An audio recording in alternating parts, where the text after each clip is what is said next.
I welcome people who have gathered here as well as people who have joined us over the virtual medium. Today is the second edition of Reading Hub. Reading Hub was the idea of a joint idea of Dravidian Professionals Forum and the Roja Muthia Research Library.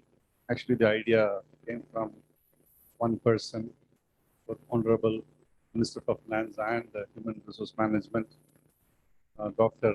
Panivel Tyagarajan. We are so happy to have this reading hub. The first book was taken was The Journey of Civilization by R. Balakrishnan. And today we have another interesting, wonderful book by the Nobel laureate Amartya Sen, Home in the World, Memoir. And where, Amartya Sen talks about the idea of home.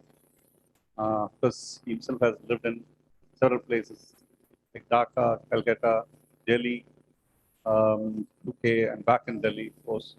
So his worldview of the idea of home, the idea of justice can be seen in this book, which will be reviewed by a senior journalist and head of Center for Study in Public Sphere, Mr. A.S. Panneerselvan. Actually, he needs no introduction. He's a senior journalist. He has been with Sun Network. He has been with The Hindu. In fact, he served as the reader's editor for The Hindu until recently. And he has been with Pano South Asia, where Pano South Asia has presence in at least 5 countries. He is a member of the KM Adi Moolam Foundation. He was a fellow at the Reuters. He's been a Reuters fellow in 1989, I think, 1989. And he's been teaching journalism in several places. And the most important place here, of course, is the Asian College of Journalism. And he has produced and written a wonderful book on the senior statesman of India, our former Chief Minister, Mr. M. Karunanidhi, his life, a biography of Mr. Karunanidhi. So, which was published by the Penguin. He's a publisher. He's been involved in theatre. He's been involved in several aspects. So, I invite Mr. S. Panneerselvan to present about Home in the World, memoir by Nobel laureate Amartya Sen. And once again, I welcome all of you. But we will not be taking questions at the end of this, but it's a review of the book. Thank you. Thank you, Sundar. Am I clear? See, everybody gets into the world of books with some entry point. For me, my entry point in the world of ideas comes from my understanding of Tamil modernity. In the sense, Vadalar becomes an entry point for a range of my understanding. So when he started using that word, that became a very, very defining element in my life. Therefore, the idea of freedom from illness and freedom from hunger, the two governing theme of Vadalar, becomes a bedrock of the modernity itself. If we want to distill modernity, modernity empowers people to negotiate these two issues, negotiating hunger and negotiating illness. So freedom from illness and freedom from hunger becomes the cornerstone of the modern nation state. And much later, in 1998, when Amartya Sen got his Nobel Prize, we tried to understand Amartya Sen's contribution through his other works. One element was looking at Amartya Sen's phenomenal work on the Bengal famine. When we started looking at Amartya Sen's work on Bengal famine, the key subject, what we learned was, and it was very, very supportive to me as a journalist, because he said that the one way to confront major disaster like famine is to have credible information. If you have credible information, you actually bring down the blow of these type of disasters. And his contention is that wherever there is a free and credible journalism, the impact of natural disasters are much lower. But that's what he establishes in his study on families. But that intervention becomes very, very important because that again flows into something else where he, in association with this wonderful Pakistani economist, Memoir, when they developed this Human Development Index, part of the issues they brought in is empowerment. But unless and otherwise empowerment is being embedded in the policy making, your economics is going to be purely market driven. If you have to move from market driven metrics towards an inclusive macroeconomic indicators, you have to make it inclusive. That was the essential argument which Mr. Sen was making. And that was very, very interesting because we entered it into that world much later. Only when he got his Nobel Prize, we wanted to understand what was his contribution. In that sense, I am not a student of economics. I come from the world of science, and I made this lateral induction to journalism. Before my formal training in economics is next to nothing, but this was a very, very interesting and opening idea. And the next issue was his book called Argumentative Indian. Argumentative Indian becomes really interesting because the crux of that book is debate and dissent. And for the debate and dissent, he draws extensively from the early Sanskrit tradition and the early Buddhist tradition. The way his understanding of Sanskrit and Buddhism and Pali contributes to his understanding of argumentative Indian. Along with argumentative Indian, the next book from him, which was extremely accessible to everybody, was his idea of justice. His idea of justice was a departure from Rawls' theory of justice. After John Rawls had come up with theory of justice, Amartya Sen works on this idea of justice to make idea of justice much more inclusive. Again, in idea of justice, one aspect which keeps recurring is the idea of credible information. He says, unless and otherwise we have credible information, there is no choice of making informed decisions. If you want to make informed decisions, we need credible information. It's as simple as that, and there. Now, to have an economist who is also running a philosophy program becomes really interesting because generally we don't associate economics and philosophy together. And here is an academic who is both a professor of philosophy and the professor of economics. To look at this intertwining of economics and philosophy becomes so interesting for us to locate Dr. Sen's personal journey. His personal journey has been extremely well documented through any number of stories for years, and including some fine recollections by his students like Kaushik Basu and others. But for Amartya Sen to write his autobiography becomes really important because for the first time,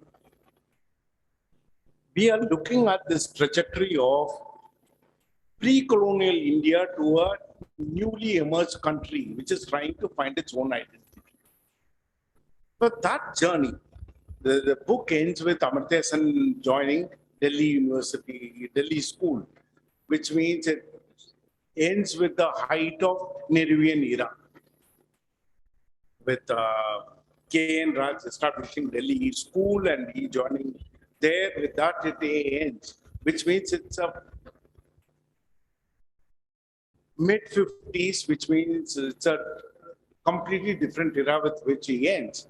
But he gives an idea of what were the imaginations which went through this entire period. And he draws from three different interesting human beings. First is his grandfather. His grandfather is a major influence on him. His grandfather was a teacher in Shantiniketan. So from his grandfather, he gets into the world of Sanskrit knowledge and Pali.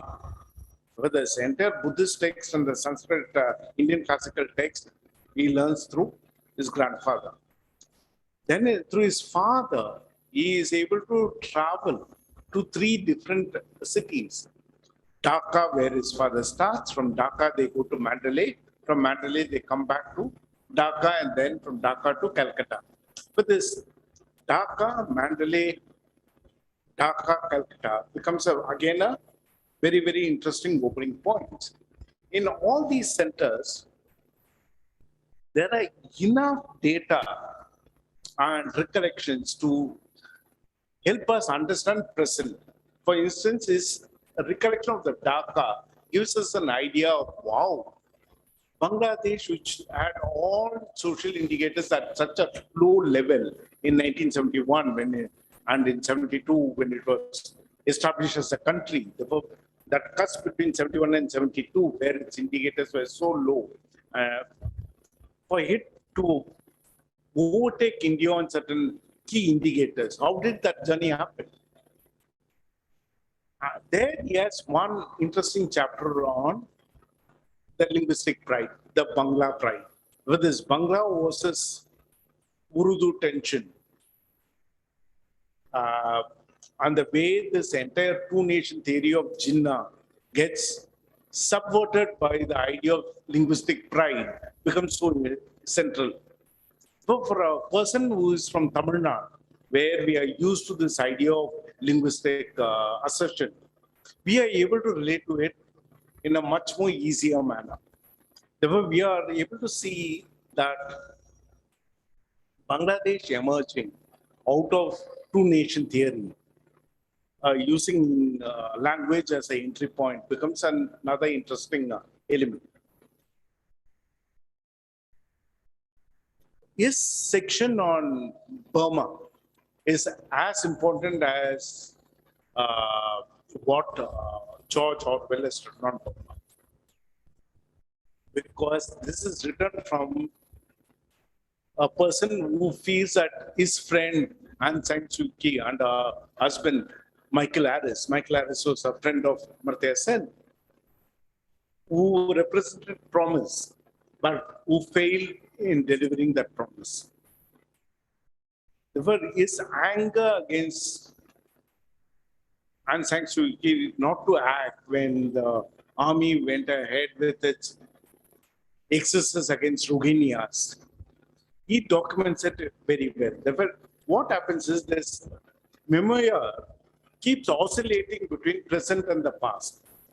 Though the book ends with Amartya Sen becoming the professor at DU, in each of these cities, he is also able to relate those developments to the present. Hence, it becomes so central to our imagination. Another aspect is influence of Tagore. The most profound influence of Tagore is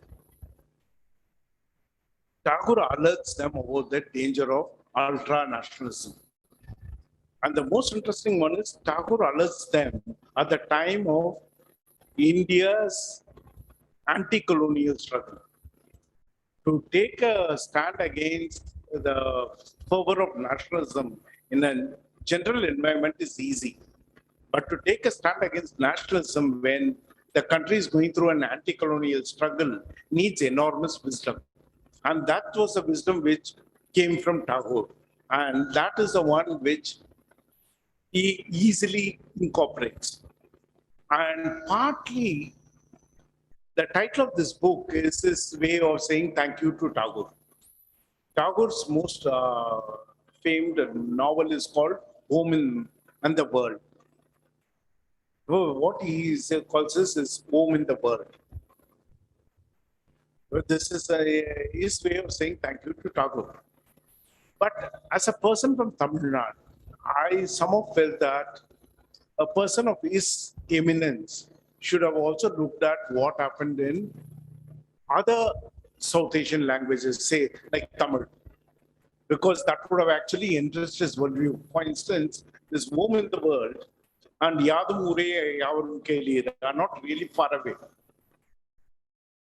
A person who has done this extensive study on the Sanskrit literature, for him, the Tamil literature would have opened up a extremely enchanting new world. And that extremely enchanting new world seems to be absent in this entire narrative.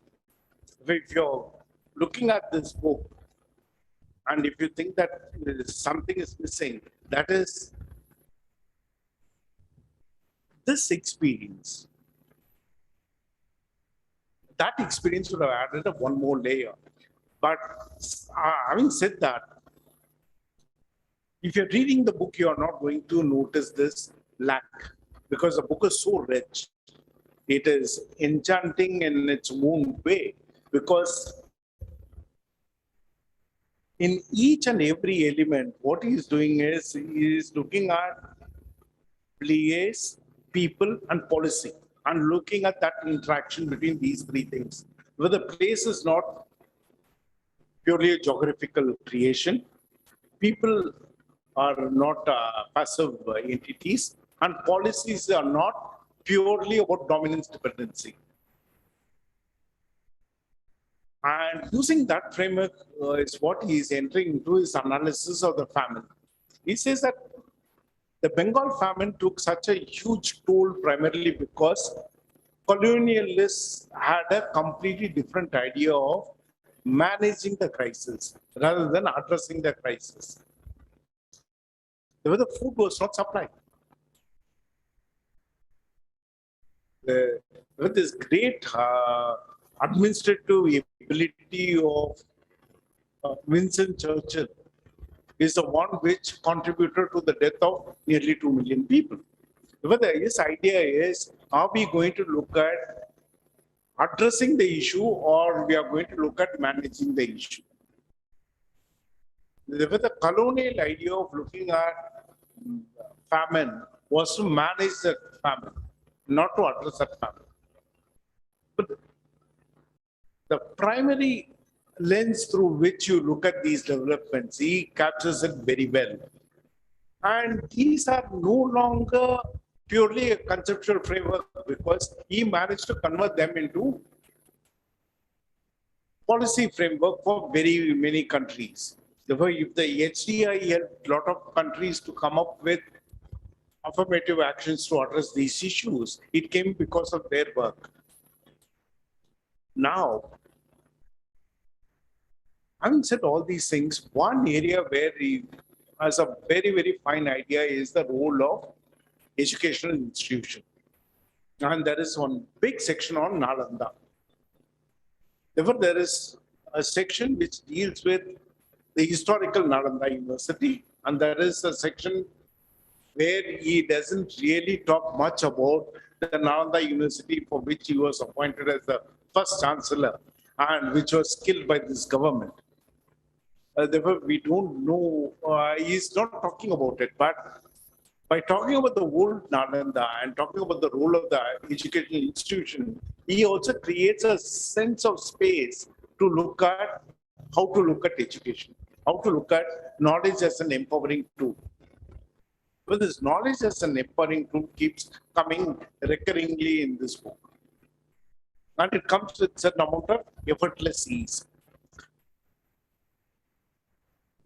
And to do this, he is doing something which is very, very interesting. That is, he is not drawing only from classical economic theory. He draws extensively from different forms of articulation. He draws from theater, he draws from literature, he draws from ancient texts, he draws from folklore, he draws from music. But the idea of sourcing it from multiple uh, sources gives it different types of vibrancy.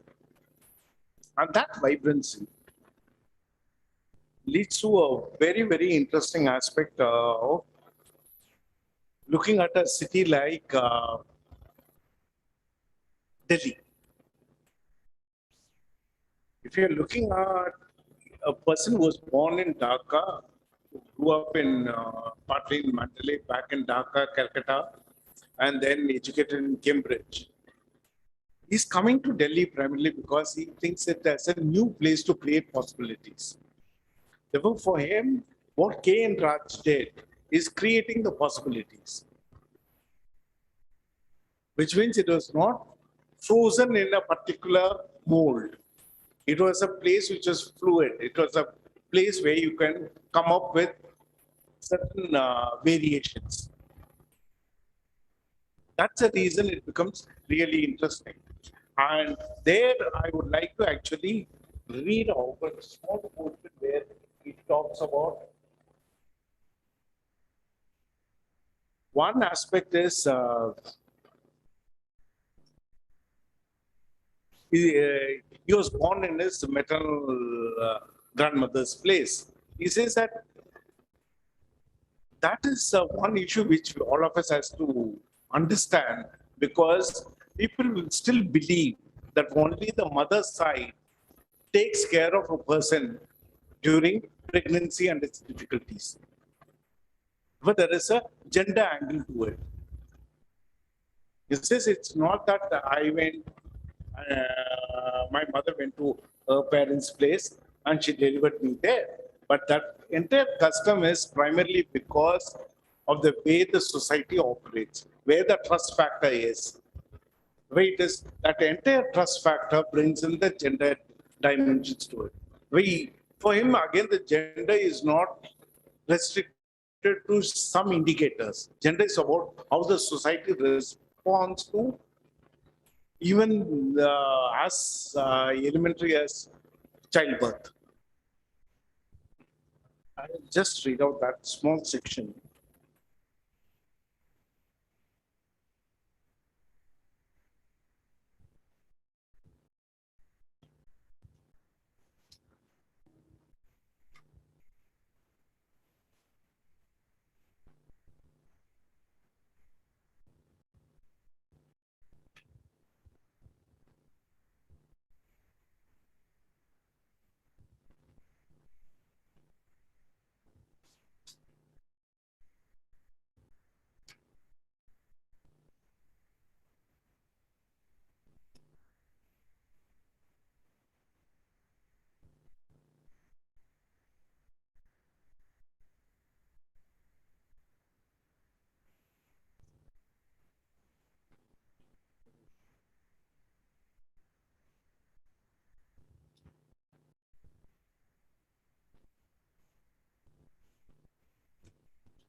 Okay. I think we are online device and we're spending so much of time looking for it. Located. Just one. If that was the case, another interesting thing is about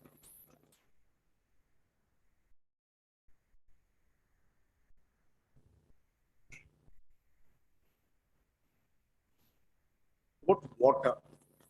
About water, there are two elements which is looking at water as a giver and water as a problematic one. Whereas a person who's spent so much of time in Bangladesh is looking rivers both as a life giver and rivers as a life threatening entities. So what he did is has done a fine reading or sort of encyclopedic reading of the documentation of river in the Bengali literature. But the two pages, he actually encapsulates the way Bengali literature looks at river. For instance, he says, that's how it, let me read from Mr. Sen himself. The fascination with rivers in Bengali literature goes back to the early days when Bengali emerged as a language with a serious grammar around the 10th century, differing greatly from Sanskrit. It had a close connection with a popular version of classical Sanskrit called Prakrit. The old Bengali tales were very involved with the rivers. For example, the much read and critically admired Manasaka Mangal Kavya, dating to the late 15th century, is set almost entirely on the river Ganga Bhagirathi and tells us of the adventure and the ultimate defeat of the merchant Chand, who revolted against the ruling cult of Manasha, the snake goddess, only to die in the process. It also makes an excellent play. I was disappointed as a child by Manasha Mangal since I wanted Chand, the defiant merchant, to triumph over the nasty snake goddess. I also remember being generally frustrated by the powers of supernatural entities in popular stories and dramas and hoped they would be vanquished. That would happen occasionally, but any satisfaction I then had was extensively undermined when I went to the United States later in life and noticed the vigor and popularity of the supernatural agents on American television, especially on cable TV late in the evenings. You'll start watching trustfully what looks like a crime and detection story. But when the cornered villain opens his shapely mouth, there emanates a 10-foot long tongue, which is apparently no surprise to the trained American audience. As a plot develops further, many physical norms are overturned. That's how he gets into it. The idea is uh, on the river-based literature, he returns after looking at the American television, says that river-based literature in ancient Bengali varies greatly in concentration and themes. I was particularly thrilled when I read the early Bengali rumination of Buddhist thought in the ancient Charapad or Charyapad in Sanskrit. They date from the 10th and 12th century and are among the earliest identifiably Bengali writings. They are good to read both for literary reasons, though you need some practice to see clearly how the old words correspond to the modern Bengali versions, and for historical interest, for what they tell us about the lives and priorities of these dedicated Buddhists. The author expresses a sense of victory in verse, reporting cheerfully that he has been robbed of his wealth on the river Pada and that he has also married a woman from a very low caste and now a true Bengali. I have stirred the thunderbolt along the coast of Pada. The pirates have robbed me of my misery. Ukasu, today you have become a true Bengali, having taken a Chandal woman as your wife. That's how that poetry goes. Detachment from property and a Buddhist defense of caste. Chandals have been categorized among the lowest, clearly fits into the idea of Buddhist egalitarian imagination of Bengal around that time. If the idea is, though he starts looking at the way river was negotiated in the literature, he gets into the social history of the state. And that is the most fascinating element of this memoir. This memoir goes in various spirals and loops. It starts in one and it immediately spirals off into an interconnected another development. And he does it with certain amount of effortless ease. That's what makes it exciting. There is no attempt to create a theoretical construct over this entire aspect. Nowhere in the book, home in the world, you're going to find that these are the elements I took for my social choices. These are the elements I took for my idea of entitlement. These are the ideas I took to create our matrix for human development index. These are the elements what we took to work on our theory of justice. These are the elements what I took for argumentative debate. No, it's never said. But for any reader, these things come out easily. They are able to make the connections. And that's what makes this book really interesting because next generation policymakers, this might be a interesting wellspring. These interesting element of putting elements together, one aspect which has come out very well is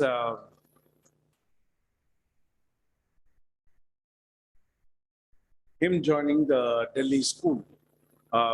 K. N. Raj calls and says that, okay, do you want to come and join? He says, what do you mean?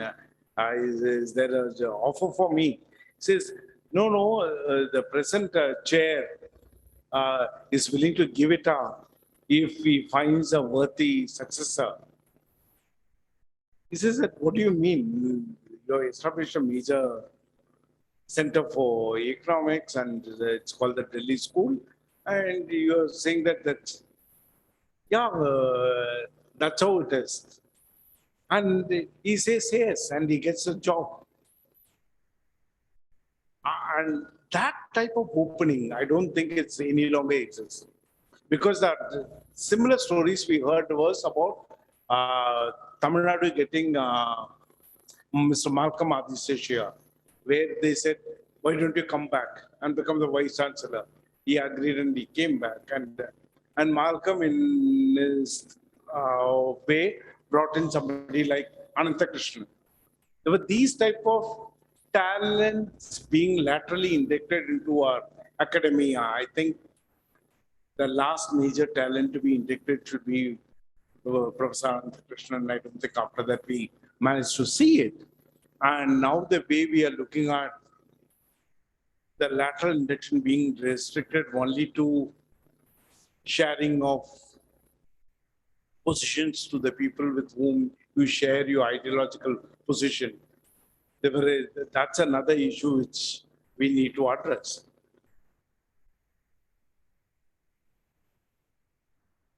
One aspect which I was about the health, why it's becoming really important, because Amartya Sen was directed with cancer as a young student in Calcutta. And the doctor said he's not going to survive. And he defied the doctors and he's still there. This defense that is the one which actually contributes a lot towards investment in public health. There were personal experiences, no longer a personal experience. He is able to contextualize his various personal experience into a collective good. To transform your personal experience into collective good is a job of a scholar, and that Professor Sen does it with enormous ease and insight. Initially, I was a bit diffident read his books because I thought that it's going to be economics, it'll be too many formulas, it'll be beyond my reach. But when I went into it, what I realized is the essential elements there are ethical obligation to a fellow human being. If you actually distill all his work, what we are going to get is what are our ethical obligation to a fellow human being. And the moment we realize that here is a person who is consciously addressing what are our ethical obligation to a fellow human being, then it opens up the space in a brilliant manner. Therefore, whether it is his relationship with his cousins, who were a far better cricket player than him, and he was such a bad player, he records it. It was not about the relationship between the cousins, it's about the interaction, about mutual learning. And the idea is your cousins are not only your first set of friends, but they're also the first set of your mutual learners.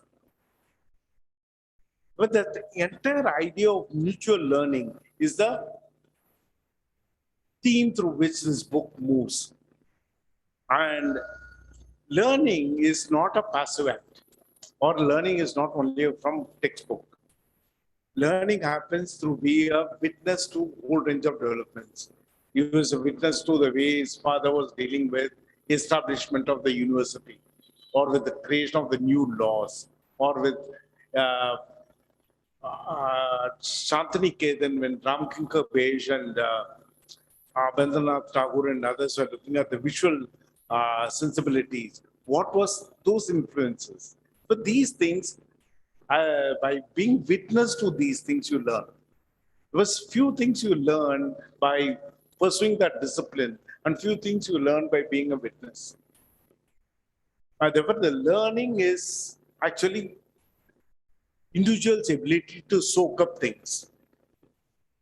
And how did he soak up those things? That's what he documents. And he makes one thing very, very clear.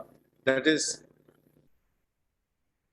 his knowledge base is not restricted to a singular origin. It is from a truly diverse origin. And the importance of having a democratic setup is to have a diverse origin.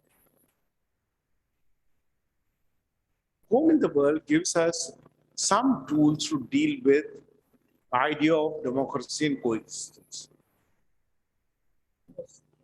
It's the most important one. Let me just tell you.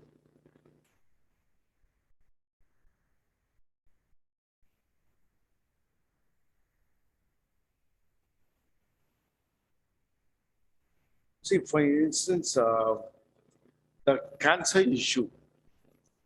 There is a full chapter on from it was detected till he was initially cured of it, and that keeps recurring. There's a relapse, and later he had to be treated again. Since the question is not about your discomfort at that time, the question is, do we have a system to address these things? And it can happen to anybody. So this idea of state or the institutions to be responsive, he draws those idea of responsiveness of the states and the institutions from personal experiences. But these personal experiences are not about dirge. Personal experiences are not about my own saga, but the personal experiences are about how to transform these experiences into some sort of a workable model. That's the reason these personal experiences resonate.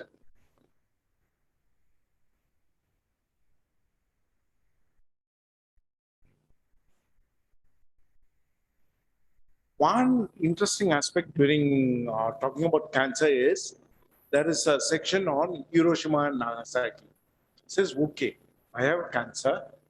Let's look at man-induced cancer. You went and you dropped nuclear bomb. That is going to generate so much of cancer. What he does is he immediately transforms a personal experience into a universal experience and tries to draw attention to certain universal realities. And that's the reason it becomes so moving at the end of the day. At some level, you find that the book ends abruptly in Delhi. But the idea is the book ends in Delhi at the time when Amartya Sen had become a big personality. Actually, after Delhi, wherever Amartya Sen went, he went as a celebrity scholar. Therefore, what book does is it captures his journey till he becomes a celebrity scholar. And post-celebrity scholar Amartya Sen's life has been extremely well documented. Therefore, I don't think it's going to be, there's a lacuna here. But central aspect for me as a person who had written a biography of an politician earlier is that autobiographies have a particular ability to inform. I went through another autobiography which was by writer Gabriel Garcia Marquez. Living to Tell was the name of the store, his autobiography. In these autobiographies, you come up with some nuggets which are flashes of truth. And these flashes of truth are never expanded into one big chapter. They are in one sentence or in, they come and they go, but they actually open up this space. For instance, His father was called doctor, though he is a academic doctor, PhD man. But people came to him for medical advice. And in an area where there was very little medical infrastructure, you're not going to turn around and say that I'm not that doctor. You're going to say that, okay, do this, go and meet him, he will help you. Therefore, that entire guiding to a medical doctor is an act where you get two things recorded. One is the society was not having enough institutional arrangement to address that issue. And second, people are not aware to make these distinctions. And the moment we realize that this is the social indicators of the Indian subcontinent around the time of our independence, we can actually see where we have come. For us to know our own journey, these uh, instances, he's not using any of the figures. He's not saying that a literary rate was some 17%, or he's not using any figures. He's talking about human experiences. And that transforming these human experiences to understand our own journey is what makes this book really interesting. As I said earlier, the section on social choice is so interesting because they did not arrive on it purely using the economic matrices. They arrived using a whole range of ethical and philosophical questions. The idea of social choices was not purely a idea of economic theory. Next is on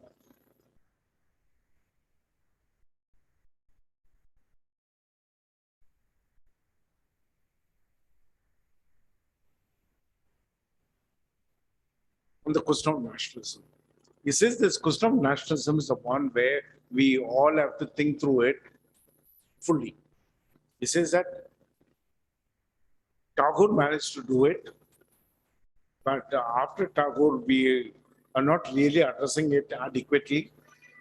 Unless and otherwise, we are going to address the question of nationalism adequately. Nationalism can become a debilitating issue. Should be able to look at that idea of nationalism in a more organic manner. That is the one thing which the book gets into the idea of nationalism when Tagore dies. Sen was in Santiniketan, and he was looking at that. What is the impact of this? How to look at this? He says that people talk about his Nobel Prize. People talk about his impact in the West. One reason why it resonated with the West was his book happened between the two war years. And therefore, the war, they have already paid a big price for ultra-nationalism. The price, what they paid because of the war, is the one which helped them to recognize the wisdom of this man. This is like South India is not fully aware of the price what we paid during the partition migration, because it was far away.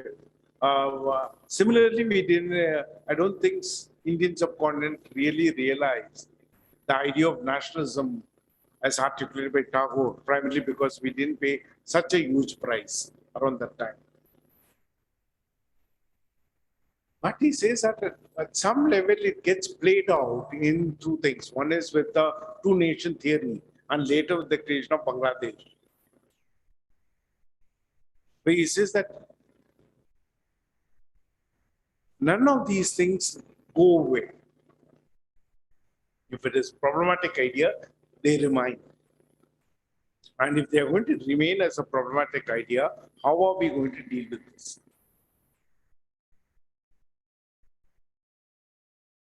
He raises a range of problematic ideas within the book: gender justice, economic justice, social justice. And if you're going to distill everything, the operative word is justice. Are we fair? Well, the question is not about instrumental idea of all these arrangements, but whether all these arrangements have its soul in its place. If it has to have its soul in its place, justice should be its fulcrum. If it's not about economics, it's not about governance, it's not about policies, it's not about human development index, it's not about indexes, it's not about econometrics.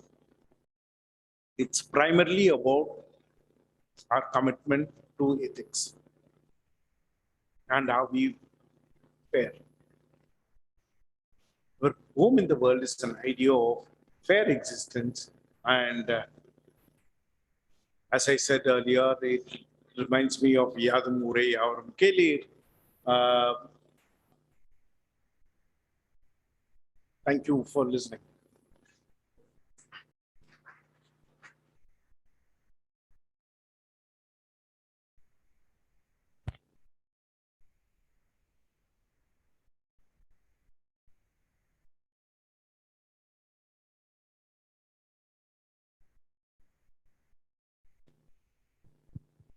Yeah. Thank you, Panir. This was very interesting. And if there are some feedback, questions, comments, I would request you to send the comments on the chat box. We will collect them and give it to Mr. Panir. And also people over here, if there are any questions, maybe you can get in touch with him later. As I mentioned earlier, we will not take any questions. This is a review of the book. But the idea of the book has been beautifully presented. I want to thank him once again. Join me in giving a thank to him once again. So this reading hub will happen every month, the first Saturday of every month at 6 p.m. It's a hybrid program. It will be physically presented here, and it's also going to be made available on the virtual medium. So people who are watching this can watch this over the people who can't come here.